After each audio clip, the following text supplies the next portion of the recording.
Hai semuanya, kenalin aku Feby. Hai, aku Kanesa. Hai semuanya, aku Jessica. Di video kali ini kita akan membahas tentang motivasi. Tahukah kalian apa itu motivasi?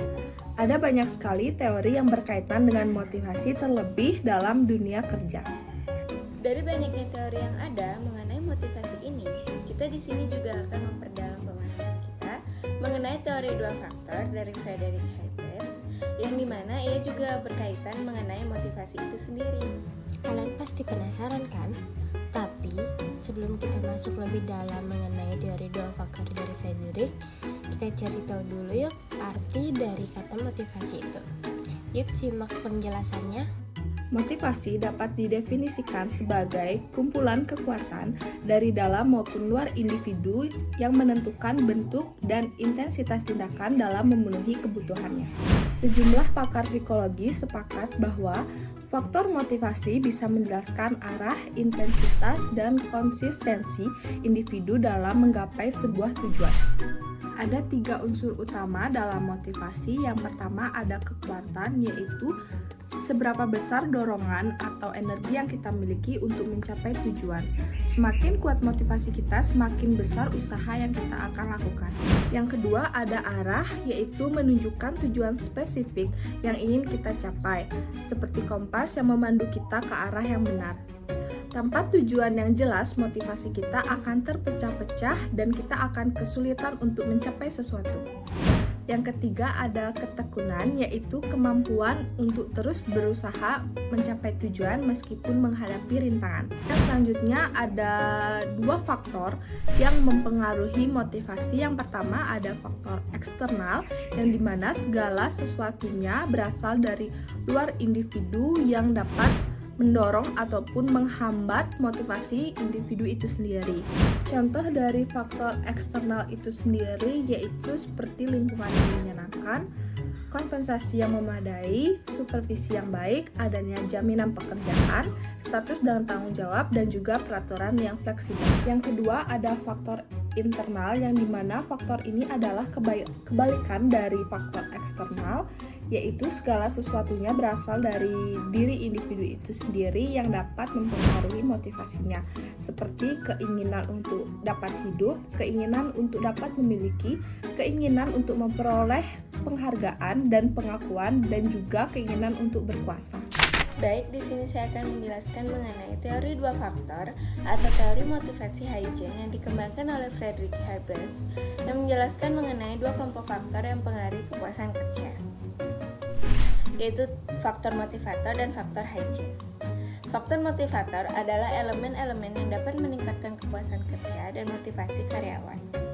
Faktor-faktor ini dapat ditemukan dalam pekerjaan itu sendiri. Faktor ini pun mencakup 6 elemen, yaitu yang pertama prestasi.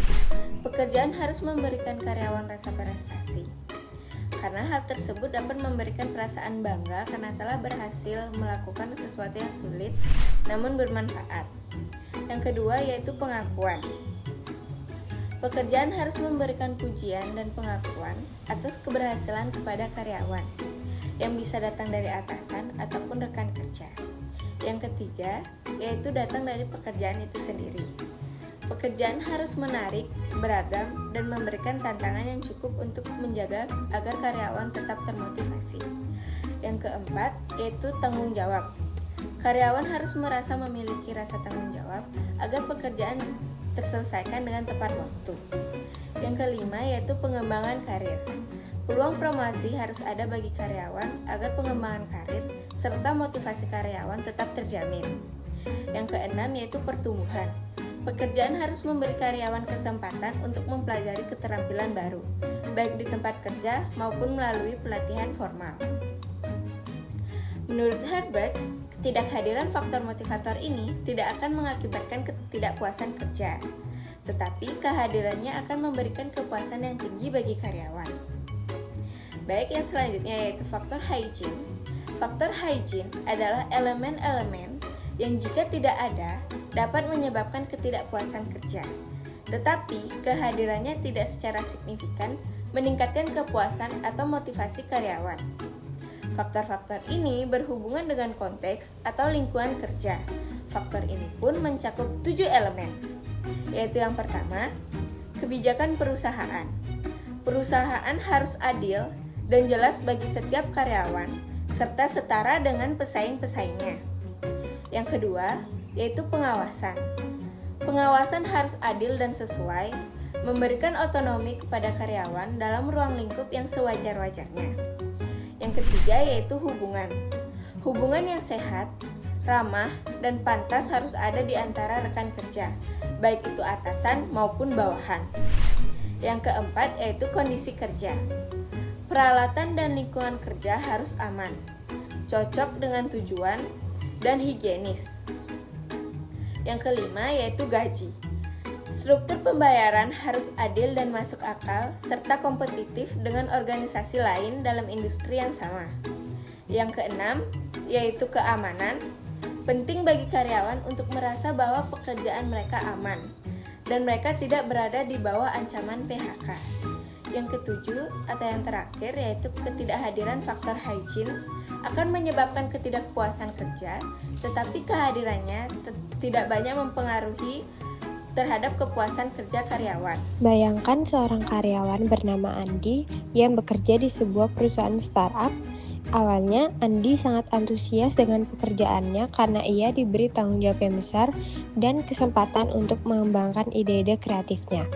Namun, seiring berjalannya waktu, Andi mulai merasa tidak puas karena gaji yang ia terima jauh di bawah standar industri dan kondisi kerja di kantor yang kurang nyaman.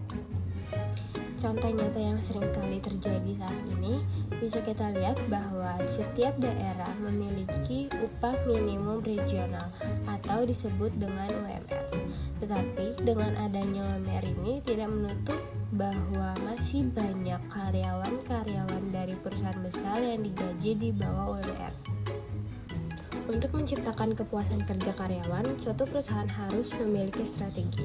Untuk hal tersebut, perusahaan sangat bisa menggunakan pendekatan dengan teori Friedrich, yaitu teori dua faktor, yaitu teori motivator yang berperan penting dalam mendorong karyawan untuk mencapai kinerja lebih tinggi, berinovasi, dan merasa terlibat secara emosional dengan pekerjaannya.